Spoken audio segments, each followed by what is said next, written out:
The knocking wasn't human, too heavy, too high on the door, and when the ranger looked through the peephole, all he saw was orange fur filling the entire frame. He opened the door to find a 500-pound pregnant tiger, standing upright like a woman seeking sanctuary, branded with a casino logo and bleeding from a bullet wound. And 6 hours later, the men who shot her would surround his cabin with one mission: kill the witness, steal the cubs, leave no evidence. Before we get into this unbelievable story, where are you watching from right now?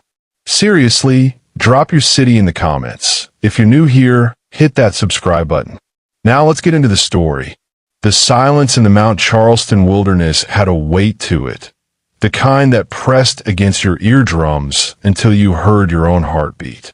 Ranger Alfredo Vance had learned to love that silence. It was why he'd left the neon chaos of the Vegas Strip 3 years ago, trading casino security badges for a Forest Service uniform and a solitary cabin 30 miles into nowhere. Tonight, sitting on the edge of his single mattress, boots still laced from a double shift, Alfredo stared at the wood-paneled walls and felt the exhaustion settle into his bones like sediment. 48 years old. Alone. Safe. Then he heard it. Thump, scratch, thump. Alfredo's head snapped toward the door. The sound came again, deliberate, rhythmic, too high up to be a coyote testing the frame. It sounded almost human, like knuckles on wood, but heavier, methodical.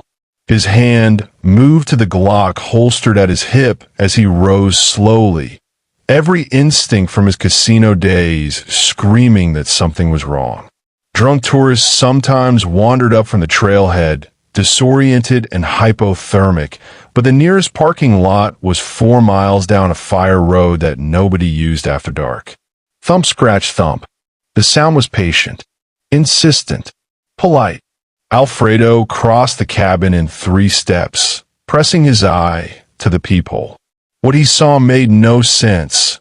A wall of orange and black stripes, for so close it filled the entire view. He blinked hard, wondering if exhaustion had finally broken something loose in his brain.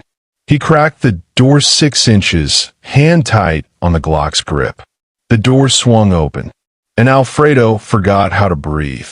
The Bengal tigress stood on her hind legs like a woman at a front desk, towering 7 feet tall, her massive paws pressed against the doorframe, as if asking permission to enter. Her belly was grotesquely swollen, hanging low and tight between her legs.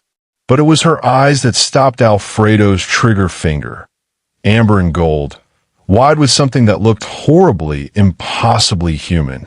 Pain, desperation, and recognition. She didn't roar. She made a soft, rumbling chuff, the greeting sound mothers make to their cubs. Then she looked down at her distended belly, back up at Alfredo's face, and took a step forward. Not aggressive, not predatory, asking. Alfredo's mind stuttered through a dozen impossibilities. Wild tigers didn't exist in Nevada. Captive tigers didn't stand upright.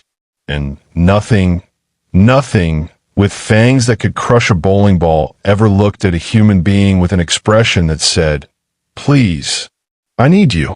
She pushed past him with the slow, regal entitlement of royalty entering a palace, her shoulder brushing his chest hard enough to knock him back 2 steps. The cabin floor groaned under 500 pounds of muscle and fur. She padded directly to the center of the room, circled twice like a dog claiming a bed, and collapsed onto the woven rug with a sound that was half growl, half sob. Alfredo stood frozen in the doorway, cold mountain air pouring in, the Glock still drawn but hanging uselessly at his side. The tigress turned her head to look at him, and in the warm lamplight, Alfredo saw something that made his blood go cold. Behind her left ear, barely visible through the striped fur, was a brand. Clean, professional, still faintly pink with scar tissue. The Golden Palace. The casino logo. This wasn't a wild animal. This was a performer. And she hadn't come here by accident. The tigress convulsed suddenly, a full-body spasm that rippled through her frame like an electric shock.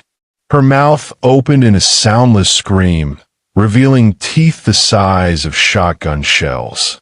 Her claws extended, gouging deep scratches into the hardwood floor. Alfredo slammed the door shut and reached for his radio, thumb already on the dispatch button. Static. The storm that had been building all evening had finally knocked out the relay tower. He was alone, 30 miles from backup, with a laboring apex predator bleeding onto his floor. The tigress turned her head toward him again, panting hard, and made another sound, lower this time, almost a whimper. Her eyes locked onto his with an intensity that felt like a physical grip. "Help me." Alfredo holstered the Glock with shaking hands and crossed the room, kneeling beside a creature that could kill him in less than 2 seconds. "Okay," he whispered, voice cracking. "Okay, girl, I've got you." He reached out slowly, fingers trembling, and placed his palm against her heaving side. Her fur was hot, feverish, and beneath his hand he felt something move. Something impossibly large. Something that shouldn't exist. Outside, hidden in the darkness beyond the cabin windows, a pair of headlights blinked on. Then another. Then a third. Alfredo's hands moved on autopilot, the muscle memory of 1,000 emergency calls kicking in despite the absurdity. He grabbed his medical kit from a wall mount, designed for hypothermic hikers and snakebite victims, not 500-pound carnivores, and knelt beside the tigress. Up close, she was even more massive. Her shoulder came to his chest, even lying down. But it was the details that told the real story. Her claws were filed blunt, performance safe. Her teeth, though still lethal, showed the slight yellowing of an animal fed a controlled diet. And that brand behind her ear, the Golden Palace, was professional work, the kind done in veterinary facilities with sedation and aftercare. This wasn't some exotic pet that escaped a backyard cage. This was a showgirl. "Jesus, girl," Alfredo whispered, running his hands along her distended belly. "What the hell did they do to you?" She turned her head, amber eyes finding his face with an expression that stopped his breath. Not animal intelligence. Something deeper. Something that had learned to read human faces across spotlights and applause, that had been trained to trust men in uniforms because men in uniforms brought food and safety. She was asking him, begging without words. Her belly convulsed again, harder this time, and she let out a sound that made Alfredo's skin crawl, a low, guttural moan that sounded horribly, impossibly human. A mother's agony, pure and primal. Okay, stay with me." Alfredo fumbled for his radio, thumbed the emergency channel. "Dispatch, this is Ranger Vance at Station 7. I have a..." Static. Nothing but the empty hiss of dead air. The storm had killed the relay tower. He was off the grid. The tigress convulsed again, claws raking the floor, tail lashing. Her breathing came in rapid, shallow gasps. Alfredo had seen enough births on his family's ranch in Texas to recognize the signs. She was in active labor, but nothing was coming. Something was wrong. "All right, Duchess," he said, using the first name that came to mind, something Vegas, something that fit a performer. "We're doing this old school." He ran to the kitchenette, filled a pot with water, slammed it on the propane stove, grabbed every clean towel from the bathroom. His mind raced through half-remembered veterinary procedures from his ranch days. Breech births, stillborns, emergency C-sections performed in barn stalls at 3 a.m. When he returned, Duchess had rolled onto her side, panting hard. Her eyes tracked him with desperate focus. Alfredo knelt beside her, hands shaking, and began running his palms along her flank to assess position. His fingers found something wet. He pulled his hand back. Blood, fresh and dark. He pushed the fur aside carefully, revealing a 6-inch gash along her right flank. Not deep enough to be life-threatening, but clean, precise. A bullet graze. Alfredo's blood went cold. She hadn't just escaped. Someone had shot her. Someone had tried to kill a pregnant show tiger and dumped the body in the wilderness where no one would ask questions. Duchess made another sound, softer now, weaker, and her eyes began to flutter closed. No, no, no. Stay with me, girl. Alfredo pressed his ear to her belly, listening for movement, for heartbeats, for any sign that the cubs inside were still alive. What he heard made his hands go numb. Not one heartbeat, not two, three, and one of them was irregular, fading. Outside, gravel crunched under tires as the headlights drew closer. A car door slammed, then another. Footsteps approached the cabin, slow, deliberate, tactical spacing, and a voice called out through the darkness. Ranger Vance? We're here about the tiger. Alfredo made a split-second decision that would either save lives or end his. He killed the lights. The cabin plunged into darkness, lit only by the dying glow of the propane stove. Outside, the footsteps stopped, waiting, calculating. Not yet, Alfredo whispered to the voices beyond his door. To himself, to God. He turned back to Duchess, whose breathing had gone shallow and rapid, the kind of respiratory distress that preceded shock. Her eyes, barely open, found his face in the darkness. Even now, even dying, she looked at him with something that transcended species. Trust. Okay, girl, this is going to hurt like hell, but I need you to let me work. Alfredo scrubbed his hands with bottled water and whiskey from the cabinet. Field sanitization, the kind his grandfather had used delivering foals in thunderstorms. His hand was shaking so badly he could barely grip the towel. He positioned himself behind her, feeling for the birth canal, every nerve screaming that this was insane. One instinctive bite, and he'd lose his arm. One thrash of that tail, and his ribs would crack like kindling. But Duchess didn't move. She turned her head, amber eyes locking onto his, and made a sound, soft, trusting, heartbreaking. A mother surrendering to the only help available, even if that help had human hands. Alfredo reached inside. The heat was immense, the pressure crushing. His fingers found fur, a tiny skull, limbs positioned all wrong. A breech birth, the cub lodged sideways, suffocating. Come on, baby. Come on. He worked by feel, adjusting angles, applying pressure he'd learned delivering calves in Texas barns at 3 a.m. Sweat poured down his face. Duchess groaned, that horrible, human sound of agony, but she didn't bite, didn't move. She let him. And then, resistance gave way. The first cub slid into his hands, tiny and wet and terrifyingly still. Alfredo cleared its airways, rubbed circulation into cold limbs, and nearly wept when it gasped, mewled, came alive. The second came easier, smaller, perfect orange and black stripes. The third, Alfredo's breath caught, pure white, alabaster fur with faint ghost stripes, blue eyes that would darken with age. A white Bengal cub, worth millions on the black market, worth killing for. Jesus Christ, he whispered, wrapping the cub in a towel. That's why they wanted you dead. Duchess, exhausted, pulled her cubs close with a massive paw, beginning the instinctive cleaning. For one perfect moment, the world was just a mother and her newborns. Then Alfredo noticed the collar. It was leather, worn, embedded so deeply in her neck fur he'd almost missed it.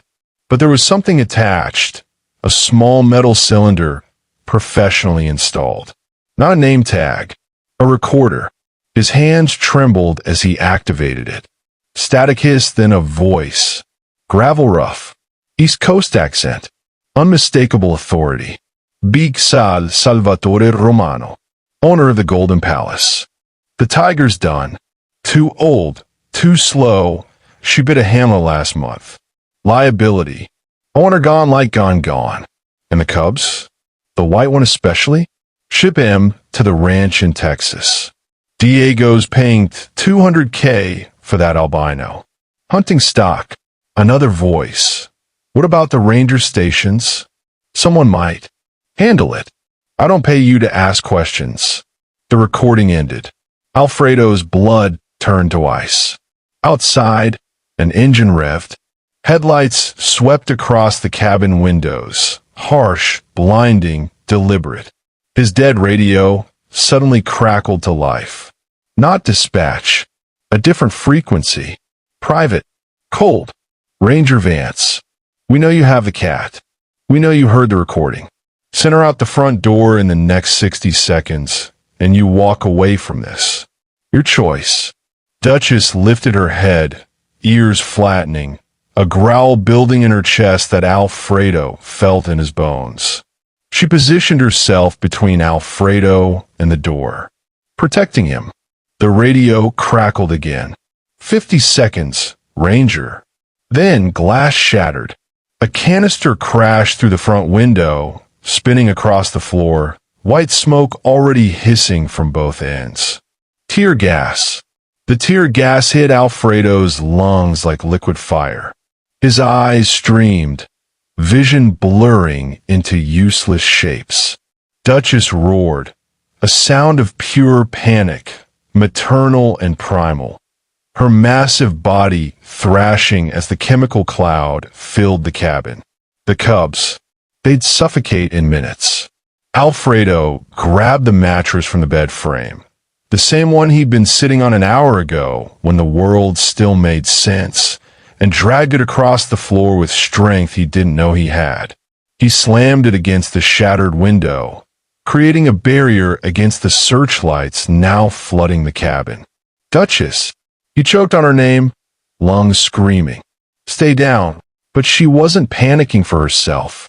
She'd positioned her body over the 3 newborn cubs, creating a shelter with her own mass, even as her eyes watered and her breathing became ragged gasps. She looked at Alfredo through the chemical haze, those amber eyes streaming tears, wide with a very human terror, and made a sound that shattered something in his chest. Save them. Not a roar, not a growl, a mother's plea. Alfredo ripped towels from the kitchenette, soaked them in the pot of water still warm on the stove, and crawled across the floor. He pressed one against Duchess's nose and muzzle, covering her airways. She flinched but didn't fight him. Trust me, girl, he whispered, coughing blood-flecked spit. Trust me. He wrapped the cubs in wet cloth, one by one, their tiny bodies convulsing from the gas. The white one, the $200,000 cub, wasn't breathing right. Too much exposure. Too soon after birth. Outside, boots crunched on gravel. 3 sets. Military spacing. Professional. A voice called through a megaphone, cold and procedural.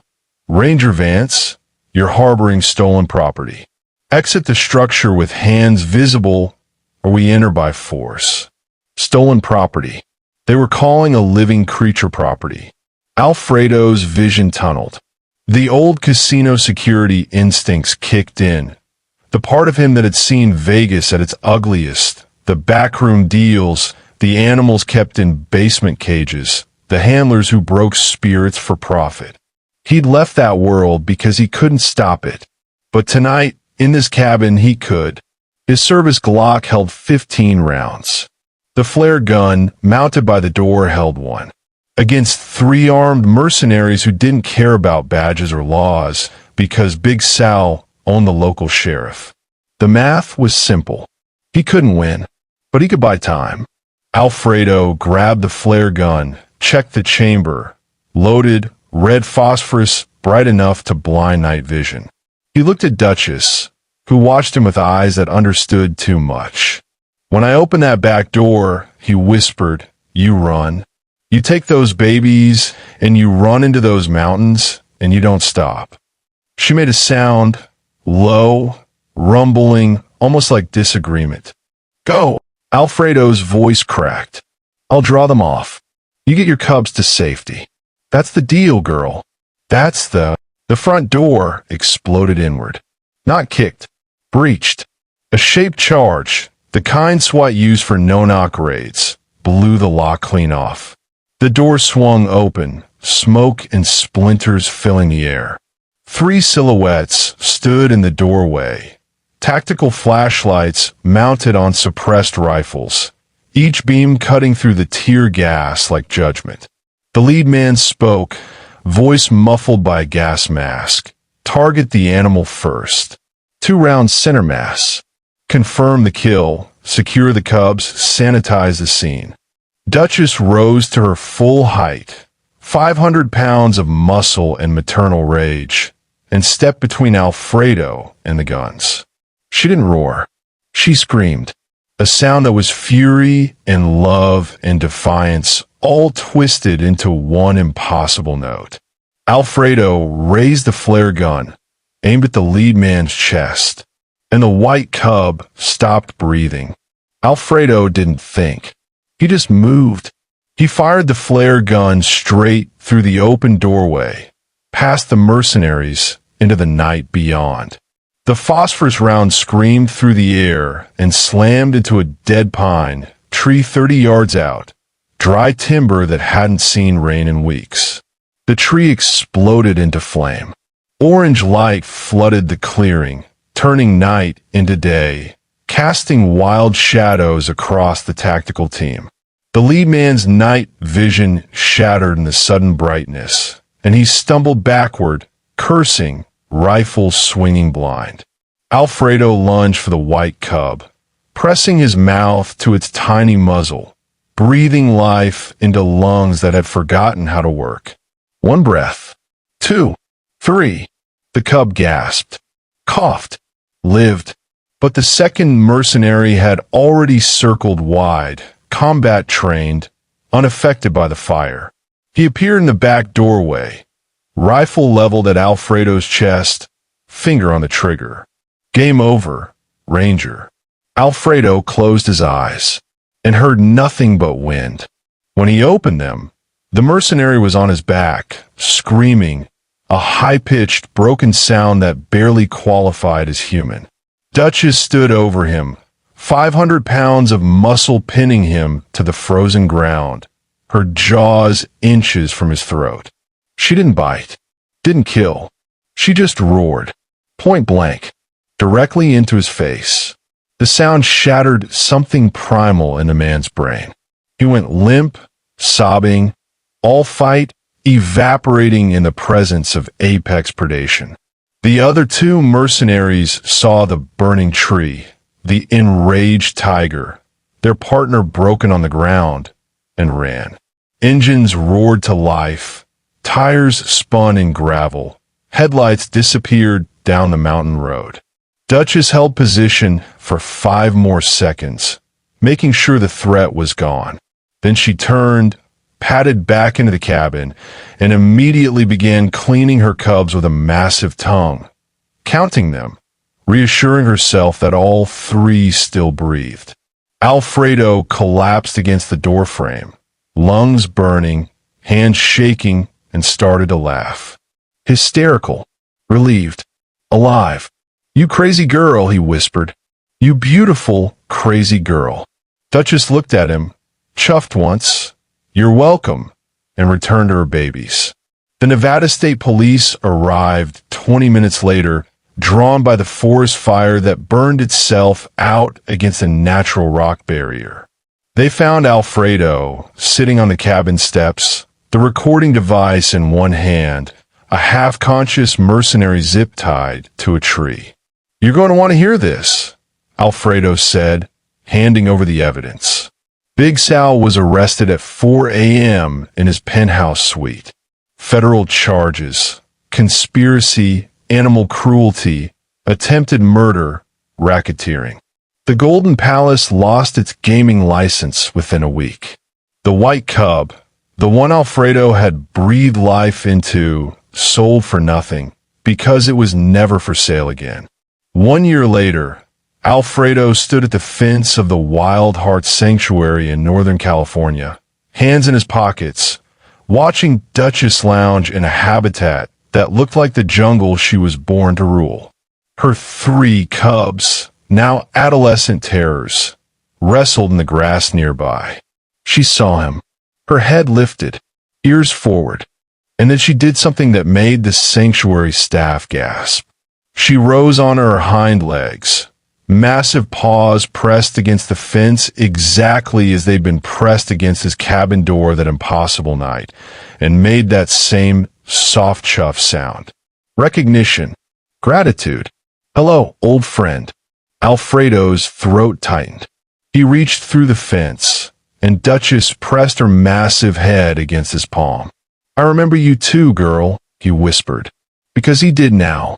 A moment 15 years ago, backstage at the Golden Palace, when he was just casino security and she was a 3-year-old performer. He'd slipped her a piece of steak when her handler wasn't looking. One small kindness in a place where kindness was rare. She'd remembered.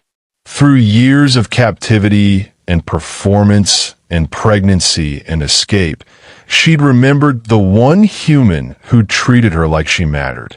And when the world turned dark and dangerous, when she was bleeding and broken and desperate, she'd found her way back to the only man she trusted. Alfredo pressed his forehead against the fence, tears cutting tracks down his weathered face. "We saved each other that night, didn't we?" Duchess chuffed again, softer this time, and returned to her cubs. And Alfredo understood the truth that all warriors eventually learn. Sometimes the fiercest battles are fought not with weapons, but with the simple, radical act of refusing to let the innocent suffer alone. Sometimes the biggest hearts are found in the wildest beasts. If you believe that kindness is never forgotten, even across 15 years and impossible odds, and that some bonds transcend species when courage meets compassion, like and share this story. Subscribe now for more stories of survival, loyalty, and the wild hearts that refuse to be broken. Also check out the 2 videos showing on the screen right now, specially crafted for you.